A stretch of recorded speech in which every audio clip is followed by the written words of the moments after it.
జమ్మూ కశ్మీర్లో పర్యటించిన ప్రధాని నరేంద్ర మోదీ 46,000 కోట్ల విలువైన అభివృద్ది ప్రాజెక్టులకు శంకుస్థాపనలు, ప్రారంభోత్సవాలు చేశారు. తొలుత ఉధంపూర్లోని వైమానిక స్థావరంలో దిగిన ప్రధాని మోదీ అక్కడి నుంచి హెలికాప్టర్లో ప్రపంచంలోనే అత్యంత ఎత్తైన రైల్వే వంతెన చినాబ్ బ్రిడ్జ్ వద్దకు చేరుకున్నారు. వ్యూ పాయింట్ నుంచి ఉక్కు వంతెనను పరిశీలించారు. తర్వాత ప్రాజెక్టుకు సంబంధించిన విశేషాలను అధికారులు ఫోటో ప్రెజెంటేషన్ ద్వారా మోదీకి వివరించారు. పహల్గామ్ ఉగ్రదాడి, ఆపరేషన్ సింధూర్ తర్వాత తొలిసారి జమ్మూ కశ్మీర్లో పర్యటించిన ప్రధాని నరేంద్ర మోదీ ప్రపంచంలోనే అత్యంత ఎత్తైన చీనాబ్ రైల్వే వంతెనను జాతికి అంకితం చేశారు.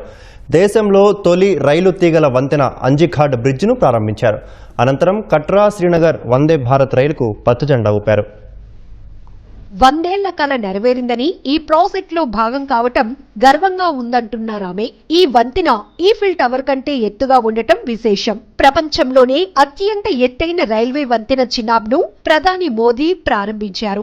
జమ్మూ శ్రీనగర్ ప్రాంతాలను కలిపే ఈ వంతెన నిర్మాణంలో అత్యాధునిక సాంకేతిక పరిజ్ఞానం ఉంది. ఇంజనీర్ల ప్రతిభ కూడా కీలకం.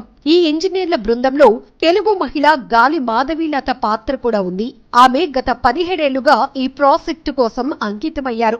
ఆంధ్రప్రదేశ్ కు చెందిన మాధవి చిన్నప్పటి నుంచి చదువులో రాణించారు. డాక్టర్ కావాలని లక్ష్యంగా పెట్టుకున్నారు. కానీ ఆమె కొన్ని కారణాల వల్ల బీటెక్ సివిల్ చేయాల్సి వచ్చింది.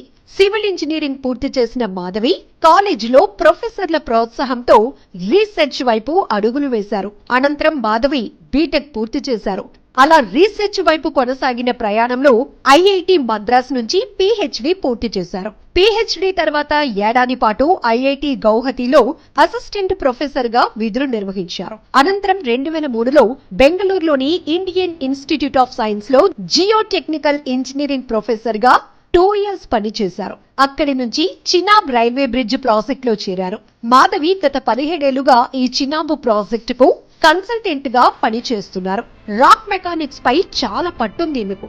అందుకే చినాబ్ రైల్వే బ్రిడ్జ్ ప్రాజెక్ట్ లో అక్కడ ఉన్న శిలలు, వాటి బరువు, గట్టిదనంపై ఆమె చాలా పరిశోధనలు చేశారు.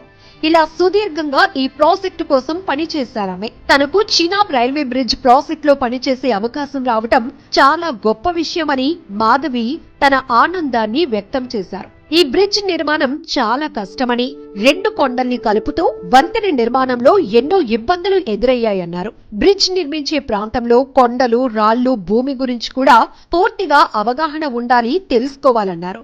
ఈ ప్రాజెక్ట్ లో చేరిన సమయంలో ఆ ప్రాంతం గురించి తెలుసుకోవటానికి తన బృందంతో కలిసి ఫస్ట్ టైం చినాబ్ నదిపై బోట్లో ప్రయాణించారని కూడా గుర్తు చేసుకున్నారు. ఈ బ్రిడ్జ్ నిర్మాణం చేసిన ప్రాంతంపై అధ్యయనం చేశామని, కొండలు కూడా ఎక్కామన్నారు. ప్రకృతి వైపరీత్యాలు సంభవించినా ఇబ్బంది లేకుండా కొండ చర్యలు విరుగుపడే ప్రమాదాన్ని తగ్గించేలా ఈ బ్రిడ్జ్ నిర్మాణం ఉంటుందన్నారు. అక్కడి పరిస్థితులకు తగిన విధంగా ఎప్పటికప్పుడు తమ ఆలోచనలు మార్చుకున్నామన్నారు. మొత్తానికి 100 ఏళ్ల కల నెరవేర్చామని, దేశం గర్వించదగ్గ ఈ ప్రాజెక్ట్ లో తను కూడా భాగం కావటం ఒక అదృష్టంగా భావిస్తున్నానని, చాలా గర్వంగా ఉందని అంటున్నారు. అంతేకాదు 2021లో మాధవికి ఆజాదీ కా అమృత్ మహోత్సవం వేడుకల్లో భాగంగా ఐఐఎస్సి ప్రకటించిన 75 మంది స్టెమ్ మహిళా నిపుణుల జాబితాలో చోటు దక్కింది. చినాబ్ వంతెన నమూనా, దాని నిర్మాణ శైలి చాలా భిన్నంగా ఉంటాయి.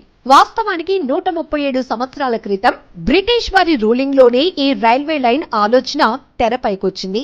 2002లో నిర్మాణ పనులు ప్రారంభించగా మొత్తానికి 20 ఏళ్ల తర్వాత ఈ ప్రాజెక్ట్ కంప్లీట్ అయింది. ప్రపంచంలోనే అతి ఎత్తైన రైల్వే బ్రిడ్జ్ గా చినాబ్ ఉక్కు వంతెనకు గుర్తింపు ఉంది. ఈ బ్రిడ్జ్ ఎత్తు ఈఫిల్ టవర్ కంటే 35 మీటర్లు ఎక్కువ. ఈ బ్రిడ్జ్ నిర్మాణానికి ఉపయోగించిన ఐరన్ దాదాపు 4 ఈఫిల్ టవర్స్ నిర్మాణానికి ఉపయోగించిన ఉక్కుతో ఈక్వల్ అంట.